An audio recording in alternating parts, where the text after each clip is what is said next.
Bonjour. Alors, cette vidéo est la première du genre et peut-être la dernière, cela dépendra de vos réactions.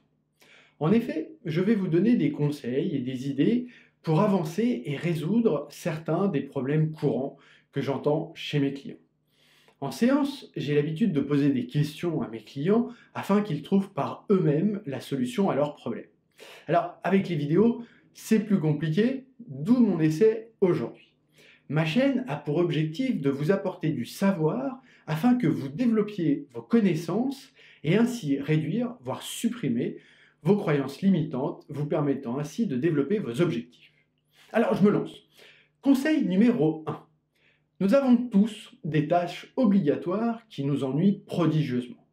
Nous les remettons le plus souvent à plus tard, mais à un moment ou à un autre, nous nous résignons à le faire dans le même état d'esprit que d'aller au bagne. Nous faisons en ne pensant qu'à une chose, quand cela va s'arrêter. De mon côté, l'une des tâches qui m'ennuie le plus, c'est le ménage. Quand je vivais en ménage, cette tâche nous prenait toute une journée, en plus l'une des journées où on était censé nous reposer, le dimanche. J'avais fini par détester le dimanche et je rêvais du lundi et de retourner au travail. Ma vie maritale a changé, je suis maintenant seul à assumer cette tâche.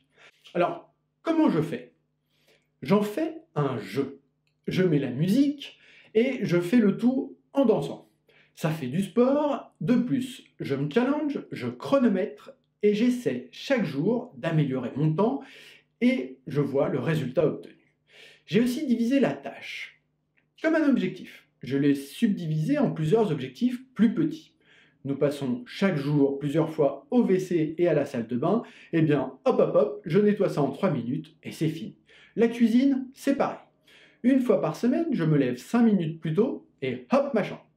10 minutes de publicité entre deux films et hop hop hop, je fais la chambre de mon enfant. Alors amusez-vous, challengez-vous avec les enfants. Vous mettez le chronomètre et vous faites qui range le premier gagne. Il gagne le droit à la première partie à la console ou de choisir le jeu de société du soir. N'hésitez pas à partager vos idées pour que tout le monde en profite. Le conseil numéro 2. Nous connaissons tous une personne qui a pour objectif de vie de nous pourrir l'existence. Vous savez, ce manager qui ne nous lâche pas, cet entrepreneur qui ne fait pas nos travaux comme on le souhaite. Dans l'action, faites de votre mieux. Essayez de faire et dès que ça ne fonctionne pas, changez de méthode. Pour cette personne spécialiste du contrôle, donnez-lui plus et avant qu'il ne vous le demande.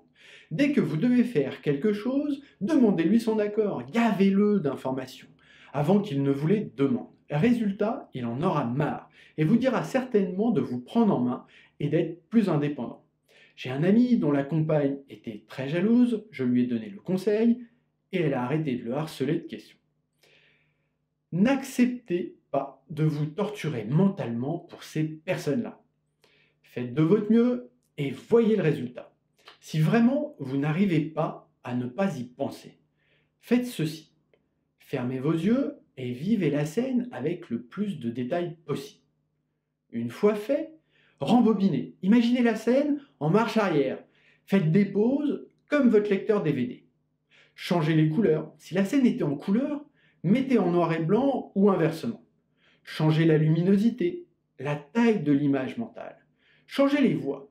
Si le personnage vous crie dessus, imaginez-le avec la voix de Mickey ou de Donald.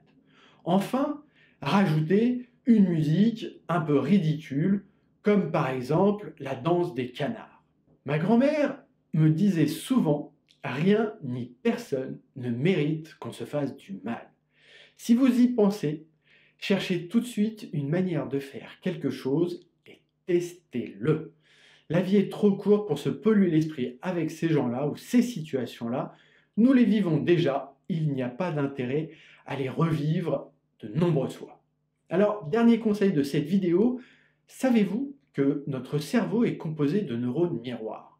Ces neurones ont pour tâche de copier leur environnement. C'est grâce à eux que nous avons appris à parler. Alors, qu'en faire? En éducation, quand vous voulez enseigner la politesse par exemple à vos enfants, faites-le avant de leur dire. À la boulangerie, dites bonjour à la boulangère, puis demandez à vos enfants. Fais ce que je fais fonctionne bien plus que fais ce que je dis.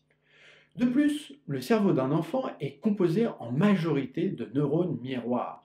Pourquoi pensez-vous que nous disons que ce sont de vraies éponges? Pour vos objectifs, connaissez-vous quelqu'un qui a réussi dans le même objectif que vous vous êtes fixé? Un régime, arrêt de tabac ou autre? Oui? Alors demandez-lui ce qu'il a fait, demandez-lui le plus de détails.